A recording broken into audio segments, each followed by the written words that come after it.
Қауын қарбыздың сезонында қарапайым қарбыздың өзінен ешқандай да сиропсыз, өте керемет шөліңізді басатын салқын мохито дайындайтын боламыз. Алдымен рецептті сақтап алып, парақшаға тіркелуді ұмытпаңыз. Ол үшін бізге қарбыз керек болады. Қарбызды өзіңізге керегінше бөліктерге бөліп аламыз. Оны ыдысқа салып, жақсылап блендерлеп езіп аламыз. Енді кез келген блендермен езіп алсаңыз болады. Басқа бір үлкен ыдысқа қант және жарты лимонның сыртқы қабығын үкіштен өткіземіз, және сол жарты лимонның соғын сығып құямыз. Енді блендерлеген қарбызымызды құйып, жақсылап араластырып жібереміз.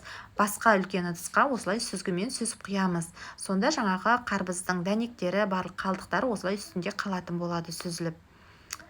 Енді мохитомызды графинге құйып, осылай мен қалауыңызша, мен сияқты апельсин немесе лимонның осындай екі тілімінен қосып жіберсеңіздер болады, және қатырылған мұз салып, үстінен газдалған сусын, яғни сарыағаш құйдым және жалбыз қостым.